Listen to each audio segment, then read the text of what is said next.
Vou começar falando sobre alguns conceitos básicos sobre arquitetura. As redes de computadores são sistemas interconectados que permitem a comunicação e o compartilhamento de recursos entre dispositivos. Eles seguem uma arquitetura de camadas, como o modelo OSI ou o modelo TCP/IP, para organizar e padronizar a comunicação. As camadas incluem desde física, que lidam com os meios de transmissão, até as de aplicação, que lidam com protocolos de alto nível. Alguns tipos de rede, periferia da internet, meios físicos, são as redes locais LAN, que são até as redes locais de longa distância, que são as WANs, que compõem a internet. A periferia da internet inclui os dispositivos finais dos usuários, como computadores, smartphones, servidores e servidores conectados à borda da rede. Os meios físicos de transmissão incluem cabos de cobre, fibra óptica, ondas de rádio e satélite, cada um com suas características de velocidade, alcance e custo. O núcleo da internet, QoS, consiste na infraestrutura de roteadores e comutadores que encaminham os pacotes de dados entre os diferentes segmentos da rede. A qualidade de serviço QoS refere-se às técnicas utilizadas para garantir um desempenho satisfatório e previsível da rede, incluindo a priorização de determinados tipos de tráfego, como voz ou vídeo, sobre outros. Sobre as arquiteturas e padrões, as arquiteturas e padrões definem as especificações e protocolos que governam o funcionamento das redes de computadores. Isso inclui desde os protocolos de comunicação, como TCP/IP, HTTP e SMTP, até os padrões de cabeamento, como internet e Wi-Fi, seguem padrões e facilita a interoperabilidade entre dispositivos e sistemas de diferentes fabricantes e garante a compatibilidade e eficiência das redes. As redes de computadores são sistemas. Agora eu vou me aprofundar um pouco mais sobre cada um em específico. As redes de computadores são sistemas complexos, então precisam de várias camadas e várias partes de estudos que a gente precisa falar sobre. Dados e comunicação. As redes de computadores lidam com a transmissão de dados, que podem ser textos, imagens, vídeos ou qualquer outra forma de informação digital. Os protocolos são conjuntos de regras e convenções que governam a comunicação entre os dispositivos em uma rede. Eles definem como os dados são formatados, enviados, recebidos e processados. O endereçamento. Cada dispositivo em uma rede tem um endereço único, como um endereço IP, um Internet Protocol, que permite a identificação e o roteamento dos dados. A arquitetura de camadas consiste nas redes que são organizadas em camadas, como os modelos OSI, que eu já falei, que é Open System Interconnection, ou o modelo TCP/IP, onde a camada tem funções específicas na comunicação de dados. Sobre o modelo OSI, ele é dividido em 7 camadas e oferece uma estrutura abstrata para entender como diferentes componentes de uma rede interagem entre si. As camadas incluem física, a de enlace, de rede, transporte, sessão, apresentação e aplicação. São 7 camadas. Cada camada realiza funções específicas, desde a transmissão física dos dados até a interação com os aplicativos nos usuários, que no caso acontecem com os navegadores, em grande parte, na maioria das vezes. Já o modelo TCP/IP significa Transmission Control Protocol / Internet Protocol.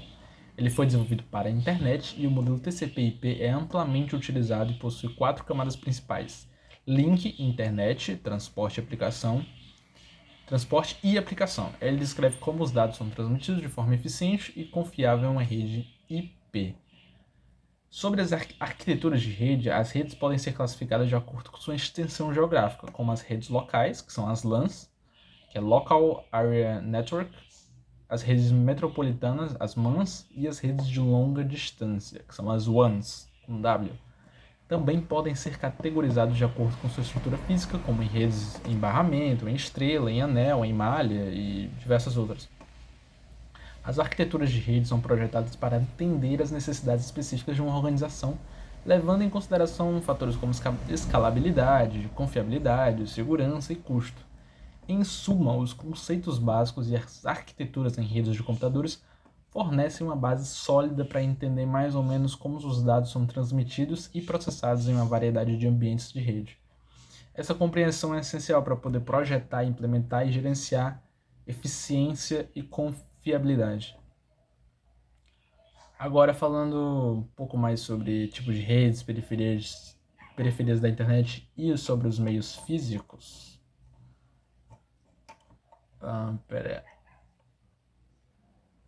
Existem vários tipos de rede de computadores. Cada uma específica, né? Como as que eu falei agora.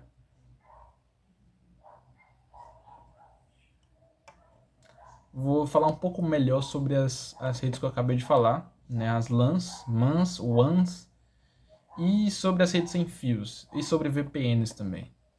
Começando pelas LANs, que são Local Area Network, elas são redes de alcance limitado, geralmente confinadas em um único local, como uma casa, escritório ou campus. No caso, no campus do PC, tem uma LAN do LEC, por exemplo, né? E elas oferecem alta velocidade de transferência de dados e são usadas normalmente para compartilhar recursos como impressoras, arquivos e fornecer acesso à internet dentro de uma organização. As redes metropolitanas, que são as MANs, abrangem uma área geográfica bem maior do que as LANs, geralmente uma cidade ou região metropolitana. Elas conectam várias LANs dentro da mesma área geográfica e são usados por provedores de serviços de internet e empresas que precisam de conectividade em larga escala, como um banco, por exemplo, banco grande. Existem também as redes de longa distância, que são as WANs, que são Wide Area Network, e elas abrangem vastas áreas geográficas, como países ou continentes inteiros. Elas interconectam LANs e MANs distantes e são usadas para comunicação entre locais geograficamente dispersos. A internet é o exemplo mais proeminente de uma WAN global. A rede sem fio. As redes sem fios utilizam tecnologias de comunicação sem fio, como Wi-Fi, Bluetooth, ou como nas redes celulares, né, o 3G, 4G e 5G, para transmitir dados entre dispositivos. Elas oferecem mobilidade e flexibilidade, permitindo que os dispositivos se conectem à rede sem necessidade de cabos físicos.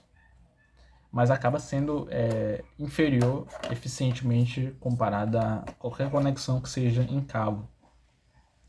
A periferia da internet, ela refere-se aos dispositivos finais e aos pontos de acesso que estão na borda da rede, conectados aos usuários finais, assim como computadores, laptops, smartphones, tablets, servidores, roteadores, modem e alguns outros dispositivos, que eles permitem o acesso à internet e a comunicação com outros dispositivos na mesma rede. Os meios físicos de transmissão são utilizados para enviar sinais e dados em uma rede de computadores. Eles incluem cabos de cobre, que são como cabos de par trançado e cabos coaxiais, são usados para redes Ethernet, para conexões de curta distância e velocidades moderadas. As fibras óticas, usadas em redes de alta velocidade e de longa distância, transmitem dados nas formas de pulsos de luz através de cabos de vidro ou de plástico. Meios sem fio incluem comunicações por rádio, micro-ondas, infravermelho, e eles são usados em redes sem fio, como Wi-Fi e redes celulares, que eu falei mais cedo, proporcionando mobilidade, né? Os sinais de satélites podem ser transmitidos por meio de satélites de comunicação para fornecer conectividade em áreas remotas ou onde a infraestrutura terrestre é limitada. Cada meio físico tem sua própria característica, incluindo largura de banda, alcance, imunidade a interferências e custo. E a escolha meio que depende das necessidades específicas da rede e do contexto em geral. Agora, aprofundando mais sobre o núcleo da internet, que é o OS, o núcleo da internet, também conhecido como backbone da internet, é a espinha dorsal da infraestrutura, o que significa que ele sustenta a internet global e se consiste em uma rede de roteadores de alta capacidade, comutadores e links de comunicação que interconectam diferentes redes provedores de serviços de internet em todo o mundo. Agora eu vou dar uma exploração mais detalhada dos núcleos da internet. Interconexão de redes. O núcleo da internet permite a interconexão de redes locais, LANs, e redes metropolitanas e redes de longa distância, WANs, em uma rede global, coesa e interconectada. Já na parte de roteamento de pacotes, os roteadores do núcleo de internet são responsáveis por encaminhar os pacotes de dados de forma eficiente de um destino para o outro, seguindo por um caminho mais curto e confiáveis disponíveis. pontos de troca e tráfego IXPS, né, que seria a abreviação. São locais onde diferentes redes e provedores de serviços de internet se conectam para trocar tráfego de dados. Eles desempenham um papel crucial na eficiência e no desempenho do núcleo da internet. A escalabilidade e redundância. O núcleo da internet é projetado para ser altamente escalável e redundante, garantindo que ele possa lidar com o aumento de tráfego de dados e se recuperar rapidamente de falhas ou interrupções de rede. Os links de comunicação do núcleo da internet são de alta velocidade, ou seja, ele permite a transmissão rápida de grandes volumes de dados no mundo todo. O QoS significa qualidade de serviço. A qualidade de serviço refere-se às técnicas e mecanismos utilizados para garantir determinados tipos de tráfego de dados recebam prioridade e sejam tratados de forma preferencial em uma rede de computadores. Vou listar alguns aspectos importantes da QoS. QoS, a priorização de tráfego. A QoS permite a priorização de determinados tipos de tráfego, como voz e vídeo em tempo real, sobre o tráfego de dados menos sensíveis ao mesmo tempo, como downloads de arquivos. Ela ajuda a evitar congestionamentos na rede, ajustando dinamicamente a taxa de transmissão de dados e gerenciando a alocação de recursos de rede.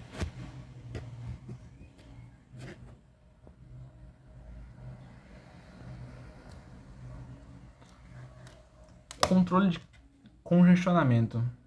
Ajuda a evitar congestionamento na rede, ajustando dinamicamente as taxas de transmissão de dados e gerenciando a alocação de recursos da rede de acordo com as necessidades de tráfego. Quantidade de largura. A QoS pode reservar a largura de banda dedicada para determinados tipos de tráfego, garantindo que eles tenham recursos necessários para operar de forma eficiente e sem interrupções. Latência e jitter. Ela visa minimizar a latência atraso, né, no caso o atraso, e o jitter é a variação da latência para garantir uma experiência de comunicação suave, sem interrupções em aplicativos sensíveis ao tempo, como chamadas de vídeo, de voz, né, e chamadas de vídeo também. Implementação de políticas. A QoS permite que os administradores da rede definam a implementação de políticas QoS que atendem às necessidades específicas de organização, garantindo o desempenho ideal da rede para os aplicativos e serviços críticos. Em resumo, o núcleo da internet é basicamente a espinha dorsal, como eu já falei antes, o backbone da internet, tá? Agora sobre arquiteturas, padrões em redes de computadores.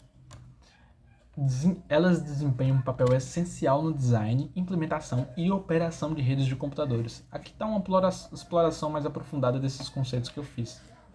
Arquitetura. Modelo de referência. Os modelos de referência, como o modelo OSI, Open Systems Interconnection, e o modelo TCP/IP, que eu já falei antes, fornecem uma estrutura conceitual para entender e projetar redes de computadores. Eles dividem complexas tarefas de comunicação em camadas gerenciáveis e definem as funções de cada camada.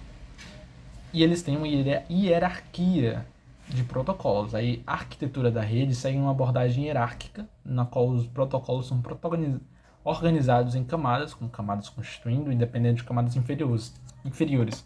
Isso promove a modularidade e a interoperabilidade e a fácil atualização de componentes individuais. A padronização. Os padrões são documentos formais que especificam requisitos técnicos e práticas recomendados para garantir a compatibilidade e a interoperabilidade entre diferentes sistemas e dispositivos de rede, claro. Eles são desenvolvidos por uma organização de padronização como a IEE, I3E, né, que é Institute of Electrical and Electronic Engineers, e a IETF, que é a Internet Engineering Task Force. Alguns padrões são os protocolos de comunicação, que são um conjunto de regras e convenções que governam a comunicação entre dispositivos em uma rede. Alguns exemplos incluem o TCP/IP para a comunicação na internet, o protocolo HTTP para a transferência de dados na World Wide Web e o protocolo SMTP para o envio de e-mails. As tecnologias de rede. Existem padrões para diferentes tecnologias de rede, como a internet para redes sem fio, o Bluetooth para comunicações de curto alcance, e esses padrões definem aspectos como velocidade de transmissão, alcance, segurança e interoperabilidade. Cabeamento estruturado. Alguns padrões que tem no cabeamento estruturado são definidos pela ATIA, né, e a EIA, que são a Telecommunications Industry Association e Electronic Industries Alliance. Especificam a instalação e gerenciamento de sistemas de cabeamento de telecomunicação em edifícios comerciais e residenciais. E sobre a segurança da informação, também existem padrões para segurança, como padrões AES, que é Advanced Encryption Standard para criptografia de dados, e o padrão I3E 802.1x para a autenticação de dispositivos de redes que ajudam a proteger as redes de computadores contra ameaças de ataques cibernéticos. Sobre a gestão de redes, padrões de gerenciamento de redes como o SIMP, Simple Network Management Protocol, e o CMIP, Common Management Information Protocol, definem protocolos e procedimentos para monitoramento, controle e manutenção de redes de computadores.